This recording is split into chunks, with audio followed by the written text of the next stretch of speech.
Once upon a time, in the peaceful village of Mbale, there lived a curious and adventurous boy named Kofi.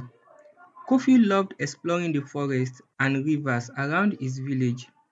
One sunny afternoon, while playing near the edge of the forest, he stumbled upon something unusual. Hidden beneath a pile of leaves and branches was an old dusty drum.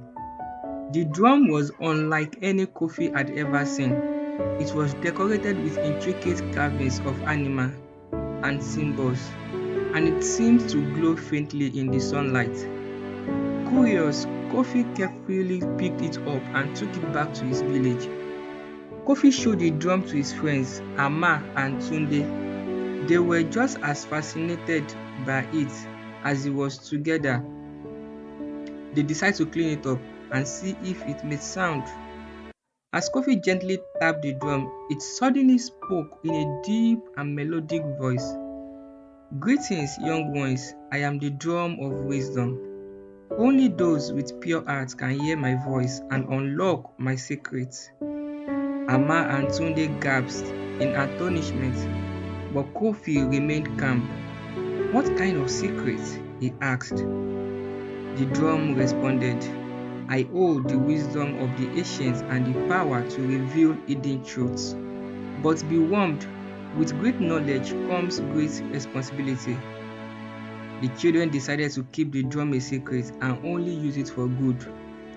The next day, they brought the drum to the village elder, Nana Aqua, who was known for her wisdom and kindness. Nana Aqua listened to the story and agreed to help them uncover the drum secret. To prove your worthiness, the drum said, you must complete 3 tests. The first test is a test of courage. You must venture into the dark of the dark forest and retrieve the golden leaf from the tree of light. The dark forest was a place of mystery and fear, but Kofi, Ama, and Tunde were determined to succeed. They gathered their courage and set off on their journey, knowing that they had to stick together to overcome any challenges they might face. As they entered the forest, the sunlight faded and an eerie silence surrounded them. The trees seemed to whisper secrets and strange shadows danced on the ground. Kofi led the way, holding a lantern to lighten their path. Suddenly, they heard a rustling sound behind them. They turned to see a pair of glowing eyes staring at them from the darkness. It was a faint black panther. The children froze in fear, but Kofi remembered the drum's word about courage. Stand tall and show no fear. Kofi whispers to his friends, we must face it together. They stood shoulder to shoulder, looking the panther straight in the eyes. Slowly, the panther lowered his head and backed away, disappearing into the shadows. The children breathed a sigh of relief and continued their journey. After what seemed like hours, they finally reached a clearing in the forest. In the center stood the majestic tree of light, its golden leaves shimmering in the darkness. The children approached the tree with awe and wonder. As Kofi reached out to pluck a golden leaf, the tree spoke in a gentle, musical voice. Only those with pure hearts may live and take a leaf. Speak your names and your purpose. Kofi, Ama, and Tunde each introduced themselves and explained their quest to prove their worthiness to the drum of wisdom. The tree listened and then allowed Kofi to take a golden leaf. With the golden leaf in hand, the children made their way back to the village. The journey back through the dark forest was less frightening now that they had faced their fears. They reached Mbale just as the sun was setting, and they went straight to Nana Aqua's hut to show her the leaf. Nana Aqua smiled warmly. You have shown great courage and teamwork. You have passed the first test. The drum's voice echoed through the hut. Well done, young ones. You have proven your courage. The next test will be a test of wisdom. Prepare yourself, for the journey is far from over. The children felt a mix of excitement and nervousness as they awaited the details of the second test. That evening, as they sat around the fire, the drum of wisdom began to speak. For the second test, you must find the hidden library of Zulu. The ancient place holds the wisdom of countless generations. You must solve its riddles and bring back the book of knowledge. The hidden library of Zulu was a legendary place that few had seen and few had returned from. It was said to be located deep in the mountains, guarded by mystical forces. The children knew this would be their most challenging quest, yet but they were determined to prove their worth. The next morning, Kofi, Ama and Tunde set off for the mountains. The villagers gathered to wish them well, offering food, blankets, and good luck charms for their journey. With their supplies packed, they began the long trek. The path to the mountains was steep and rocky. As they climbed higher, the air grew colder and the landscape became more treacherous. Despite the difficulties, the children pressed on, supporting each other through every challenge. After days of travel, they finally reached the entrance of the hidden library of Zulu. It was a massive stone door covered in ancient carvings. As they approached, the ground shook and a figure appeared before them. A giant eagle with feathers of gold and eyes that shone like stars. I am Zola, the guardian of the library, the eagle said. To enter, you must answer my riddle. I speak without a mouth and hear without ears. I have no body, but I come alive with the wind. What am I? The children huddled together, thinking hard. Finally, Ama's face lit up and echoed. She said confidently, Zola nodded approvingly. You are correct. You may enter. The stone door creaked open, revealing a vast hall filled with rows upon rows of ancient books. The air was thick with the scent of old parchment and the whispers of long forgotten knowledge. In the center of the hall stood a pedestal with a large ornate book, the Book of Knowledge. As they approached, the book spoke.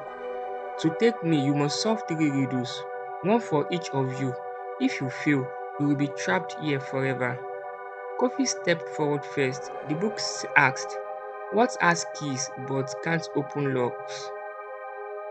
Kofi thought for a moment and answered, a piano. The book glowed brightly, and Kofi stepped back, relieved. Next, it was Ama's turn. The book asked, what has a heart that doesn't beat? Ama pondered and then replied, an artichoke. An artichoke. Again, the book glowed, and Ama joined Kofi, smiling. Finally, Tunde faced the book. It asks, what comes once in a minute, twice in a moment, but never in 1,000 years? Tunde furrowed his brow, deep in thought. Suddenly, he grinned. He said the letter M. The book shone even brighter and then opened, revealing pages filled with ancient wisdom.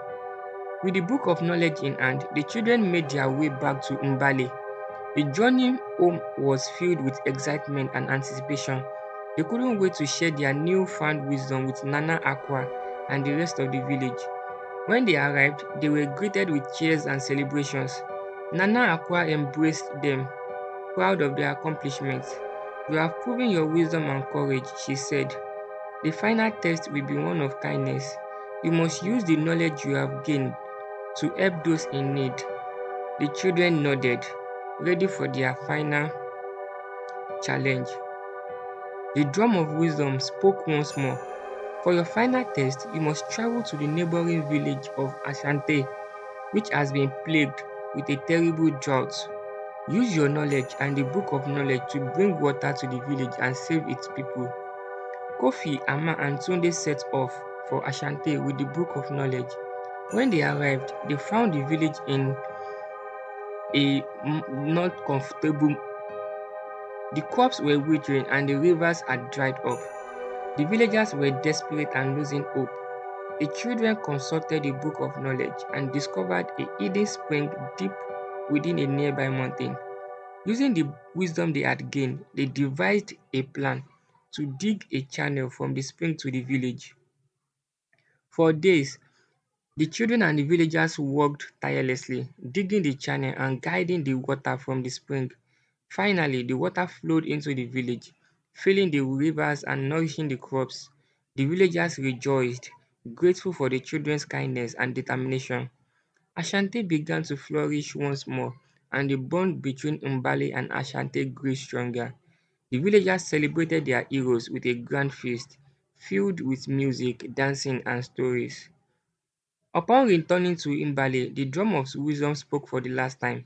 You have proven your courage, wisdom, and kindness.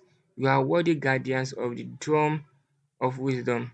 Use its power to continue helping others and spreading goodness. With that, the drum voice faded and it became a cherished symbol of the village unity and strength. Kofi, Ama, and Tunde were celebrated as heroes, but they knew their journey was just beginning. They continued to explore, learn, and help others, guided by the wisdom of the drum and the love of their village.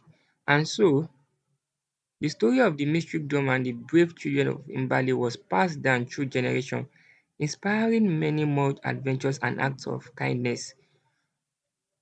Those three kids, as the days passed by, Kofi, Ama, and Tunde continued to use the drum of wisdom to help their village and neighboring villages.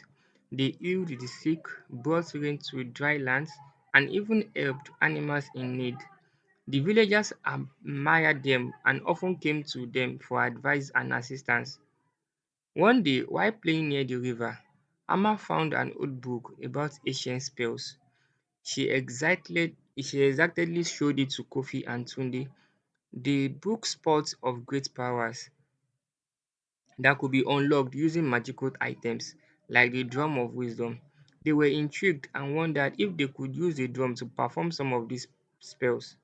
We should try it, Amma said, thinking of all the amazing things we could do. Kofi was hesitant. The drum is very powerful.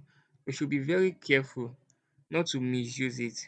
But Tunde, who loved excitement and adventure, agreed with Amma. Let's just try one spell. What harm could it do? That evening, when everyone was asleep, the children gathered in Amma's backyard with the drum and the spell book. They chose a spell that promised to make them invisible. Excitedly, they chanted the words and tapped the drum in a special rhythm. At first, nothing happened, but suddenly a thick mist surrounded them, and they felt a strange tingling sensation. They looked at each other and realized that they could see through their own bodies. They had become invisible. Laughing and marveling at their new abilities, they decided to play pranks on the villagers. They moved things around, whispered in people's ears, and caused quite a stir. The villagers were frightened and confused by the mysterious happenings. However, their fun did not last long. As the sun began to rise, the children noticed something strange. The mist that had surrounded them was growing darker and thicker, and it began to swirl around the village, causing chaos. Plants wilted, animals fled, and silence fell over Mbale. The villagers, scared and desperate, gathered at Nana Aqua's hut, seeking her wisdom. When the children saw the fear and worry on their faces, they realized the gravity of their actions. We have to fix this, Kofi said urgently. We need to make things right. They hurried to Nana Aqua's and confessed what they had done. The wise elder listened carefully. Her face grave. You have misused the drum of wisdom and disturbed the balance of nature. Now you must correct your mistake. Nana Aquas instructed them to take the drum and journey to the Cave of Echoes, a sacred place where they could seek forgiveness and guidance from the spirit of the ancestors. The cave was deep in the heart of the forest, guarded by the spirit of the wind. With heavy hearts, Kofi, Ama, and Tunde set off on their new quest. The journey was difficult and filled with dangers. They encountered fierce storms, wild animals, and tricky terrain, but they pressed on, determined to make things right. After days of travel, they finally reached the Cave of Echoes. The entrance was covered in vines, and a cold wind howled from within, summoning their courage. They stepped inside, holding the drum tightly. The cave was dark, but as they walked deeper, the walls began to glow with a soft blue light. They heard whispers and echoes of voices, guiding them to a large chamber where a shimmering figure awaited them. It was the spirit of the wind. "You have come seeking redemption," the spirit said. "To restore balance, you must face a trial of the heart. Only by showing true remorse and understanding the consequences of your actions can you set things right." The children nodded, ready to face whatever challenges lay ahead. The spirit of the wind led Kofi, Amma, and Tunde to a glowing pool in the center of the chamber. "Look into the pool," the spirit instructed. "It will show you the consequences of your actions and the pain you have caused." The children peered into the pool, and the water began to shimmer. They saw images of the frightened villagers, the withering plants, and the animals fleeing from the village. They felt a deep sense of guilt and sorrow. "We are so sorry," Kofi said, his voice trembling. "We didn't mean to cause so much trouble. We just wanted to have fun." The spirit of the wind nodded. "Understanding the impact of your actions is the first step. Now, to restore balance, we must each make a personal sacrifice. Only then will the drum's power be fully restored." The children pondered what they could sacrifice. Kofi was the first to speak. "I will give up my most treasured possession, my father hunting bow. It means a lot to me, but I want to make things right." Amma stepped forward next. "I will sacrifice my beautiful necklace that my mother gave me. It reminds me of her, but I need to help our village." Tunde took a deep breath and said, "I will give up my favorite slingshot. It has been with me on many adventures, but our village is more important." The spirit of the wind accepted their sacrifice and chanted an ancient spell. The items vanished, and the chamber filled with a bright light. The drum of wisdom began to hum and glow, and the dark mist that had covered Mbale slowly started to lift. With the drum's power restored, the children made their way back to Mbale. As they approached the village, they saw the plants standing tall and green, and animals returning, and the villagers smiling once again. The dark mist had completely disappeared. Nana Akua welcomed them back with open arms. "You have shown true courage, wisdom, and kindness. But most importantly, you have learned from your mistakes and made amends." The villagers gathered to hear the children's story, and they were hailed as heroes once more. They promised to use the drum of wisdom only for good and to always consider the consequences of their actions. Life in Mbale returned to normal, but the children had changed. They had learned valuable lessons about responsibility, the power of their actions, the importance of thinking before acting. They continued to help their village, always guided by the wisdom of the drum. Kofi, Ama, and Tunde became known as the guardians of the drum, respected and loved by all. They grew up to be wise and kind leaders, ensuring that the drum of wisdom was used to bring peace and prosperity to their people. Years passed, and the story of the mystery drum and the brave children of Mbale became a beloved legend passed down through generations. Kofi, Ama, and Tunde taught their own children the values of courage, wisdom, and kindness. The drum, now a symbol of hope and unity, remained at the heart of the village, a reminder of the adventures and lessons learned. And so, the village of Mbale thrived with its people living in harmony, always guided by the wisdom of the past. And thus, the story of the mystery drum came to an end, but its legacy lived on, inspiring many more adventures and acts of kindness in the generations to come. The end. Thank you for watching to this moment. Stay blessed. Please don't forget to like, comment, subscribe, and share. Thank you.